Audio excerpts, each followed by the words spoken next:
Dear Pete, this was going to be a fun letter, but as you will see, it's just the opposite. We are anchored a few miles off the Bahamas in the Caribbean, where the water is warm and so clear you can see for hundreds of feet. Jen and I have been learning to scuba dive, and we're pretty good. Grandpa has taught us to always dive in pairs, and you can bet we keep an eye out for sharks. Well, we met this local diver, Thomas, who showed us how he went spearfishing without flippers or tanks or anything. He could hold his breath for 4 minutes. We really liked him, and I guess he liked Jennifer and me too, or what happened wouldn't have. How about coming aboard, kids? Aren't your aqualungs out of breath yet? Thomas is still at the bottom. How does he do it? He says he's part fish. Hey, Thomas, what'd you catch? Fish for your dinner. It seems a shame. He's so beautiful. That is the rule of the sea. Big fish eat little fish. My brother Joseph calls me back to work. He is the businessman in our family. Look how our little fishing boat rocks with impatience in the water. But tomorrow a surprise. With your permission, Dr. Popkin. Well, you know how scientists feel about surprises. I know you love discoveries. I invite you to join me in a search for sunken treasure. Say yes, Grandpa. I thought every sunken Spanish galleon had been emptied for 1,000 miles around here. That's not a very scientific statement, GP. No diver in the Bahamas will go near this wreck. It is said to be guarded by a phantom killer shark. But I am a doubting Thomas. Tomorrow morning, yes? Yes. Yes. Well, we'll follow you there. Phantom shark, eh? Thomas climbed into his dory and rowed back to his fishing boat. Jen and I climbed aboard. We were so excited we couldn't stand still. How could we know what was going to happen?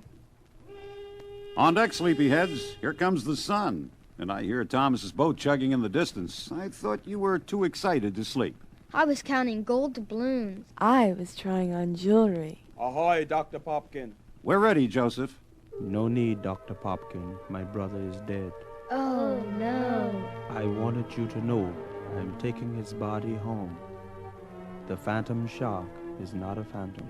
Wait, Joseph. May I see him? Joseph pulled his boat alongside ours, and Grandpa leaped onto his deck. Joseph lifted a tarpaulin. Jen and I couldn't see anything, and I wasn't sorry. Jen was crying. Joseph, these are most peculiar shark wounds. From a most ferocious shark, Dr. Popkin. My brother was a big child, sir. He left in a dory yesterday afternoon to visit the sunken ship. He wanted to place some treasures aboard so that the children would have something to discover, should there be nothing else aboard. I found his body in the coral reef this morning. Joseph, will you lead me to the site? Yes, it is on the way to shore. I will bring back many boats. We will kill the shark. Grandpa started the engines on the Sea Lab, and we followed the little fishing boat.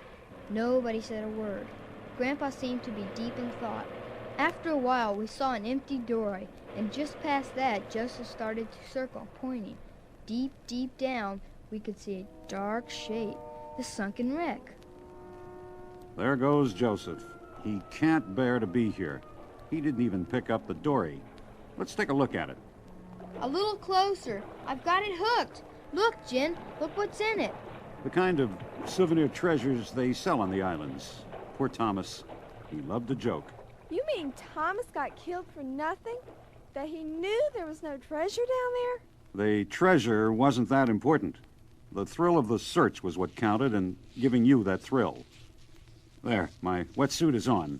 Hand me those packets, please, John. This is shark repellent, isn't it, Grandpa? Yes, but I'm sure Thomas wasn't killed by a shark. Then what happened? What do you mean? Well, I'll explain later, after I look around. Now, you two keep a sharp eye for boats. If you see any, drop this yellow dye in the water. Got it? Grandpa reached for his spear gun. I handed it to him. It felt awfully heavy. Then he went over the side. We could see him swimming toward the wreck. John, this is scary. I don't think GP should be down there alone. He taught us to dive in pairs, didn't he? I'm going to get into my gear and follow him. No, Jen, stay here. I think we should be ready to dive if he needs help. But we can see more from up here. Do you see any boats on the horizon? Suddenly, a seaplane was over us. It was the last thing in the world we expected. Everything seemed to go in slow motion. I looked up and right into a pair of evil black eyes.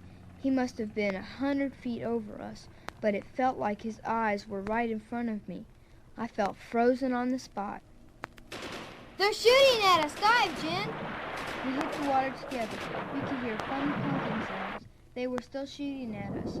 We went deep, and Jen released a yellow dye Grandpa gave her. I guess they couldn't see us from the plane because the shooting stopped.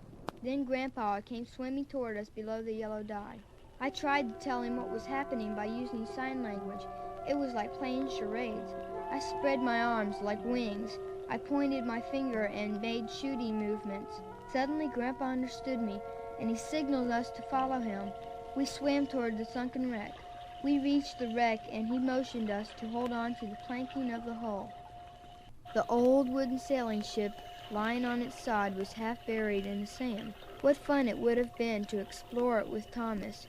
It would have seemed like a real adventure. Suddenly, I realized that we were having a really real adventure right now that I couldn't understand at all. What was happening?